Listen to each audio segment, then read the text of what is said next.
Teller for the no. The Singleton Roosters. Taking you back to the Senate, the debate is continuing. Let's just dip in.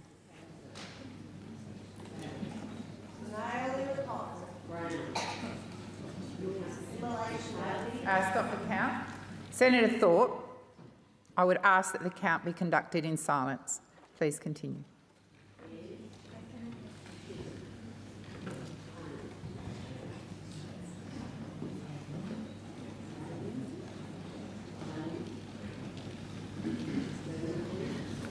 OK, so while they have a lull in proceedings there, the referendum on the voice of Parliament is, after this debate, after some quite impassioned speeches, a step closer. Federal Parliament there sitting today. This is expected to pass. It's basically a constitutional alteration bill. It's the logistics of how this all has to happen, and it will allow the government to then set a date for the referendum. That can be no sooner than 2 months, so it can't be for the next 2 months, but it has to be no later than 6 months from today, assuming, of course, that this goes through as everyone is expecting it to. So within the next 6 months, there will be a referendum on the voice to Parliament. We've had some impassioned debates. We've heard from many who just want it to be a very respectful conversation. Others, though, who feel very bitter about the way the whole process has been dealt with.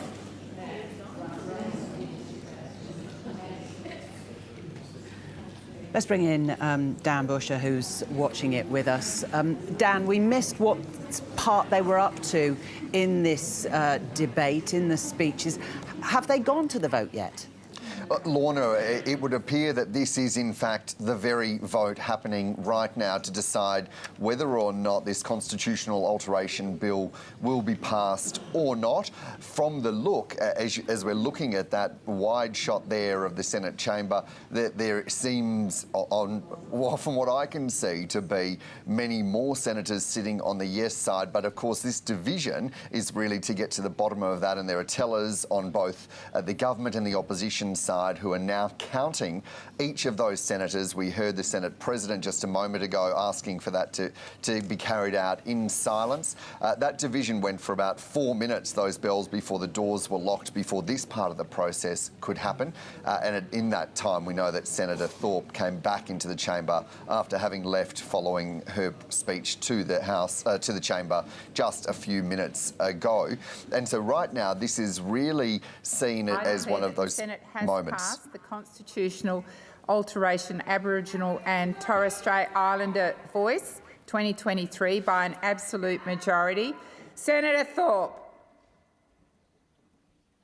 The ayes 52 and the noes 19. I call the clerk.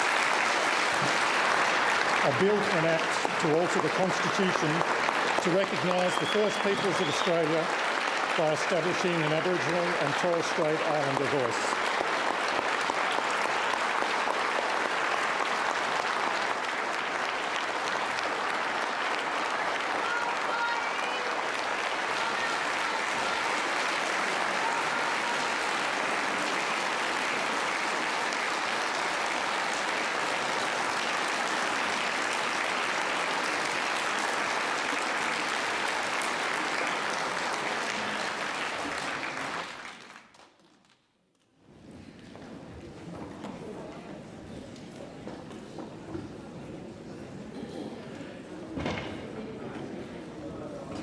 Historic moment as that is passed, 52 to 19. Several shouts from the back. Lydia Thorpe making her feelings known. Let's bring in again our Indigenous Voice correspondent, Dan Busher. So 52 to 19, as the Speaker said, an absolute majority. Yeah, and so this will be seen as an indication of where the discussion goes to from here. But of course, Lorna, we've heard from the Indigenous Australians Minister just recently saying that this is just the start of the next stage, firing the starter's gun, if you will, for the debate, getting out of the Parliament and into the community. And that's certainly what the government want. And we know that that's what the yes and the no sides have really been preparing for some months. You mentioned now the time frame. So we understand that over the next couple of weeks, both of the sides will be asked to look into what the wording would be in the pamphlet that'll go out to all Australians. And that was really one of the concessions, Lorna, from the government about doing this deal to get some of that support from the opposition, was to have the yes and the no case outlined. We heard from David Littleproud this morning on RN saying that he expected that process to either happen or get started within the next 28 days. And that would be, the no side at least, would be written by people that had voted no. So some of those, the 19 in the Senate just now, and some of those that had voted no in the House just a couple of days ago as well. And then from there, that's going to really be where we see the process ramp up and the conversation in the community really taking a shift and get into more depth, you would think. You mentioned that the time frame, so the government can't call it for within 2 to 3 months, and then it must be called within 6 months, which really puts it squarely in that time frame between September and early December, depending on then, of course, the Prime Minister calling the date. As for what date it'll be, we don't know that yet. That's not enshrined within this legislation. The Prime Minister can make that call at any time. It's largely expected to be sometime in mid-October, probably in that second or third week, depending, of course, on polling and the politics and all of the other components around this. But certainly from this point, the politicians on the government side will be hoping that this shifts the debate out of Parliament into the community, where I can tell you, Lorna, from travelling around the nation as part of my reporting role this year, I'm hearing so many different perspectives. There are those that are saying that they want it to pass, that they think this is important for the next steps in our country. There are those that say they won't be supporting it because they're worried that there will be another layer of bureaucracy that won't have the sorts of outcomes that are required to deal with the really intractable challenges facing First Nations Australians. Others say treaty should be first, still some say truth-telling. And then there is a fringe who are just going to vote no, and that has been described as the racist fringe. So there's a real range of views, particularly on the no side, that give a real sense of the whole range of views. I've just got a message that towards the end of that vote, Senator Thorpe was yelling out in protest, another day in the colony, nail in the coffin, and we won't cede our sovereignty. Certainly there have been very passionate perspectives aired in the Senate this morning and right throughout this discussion.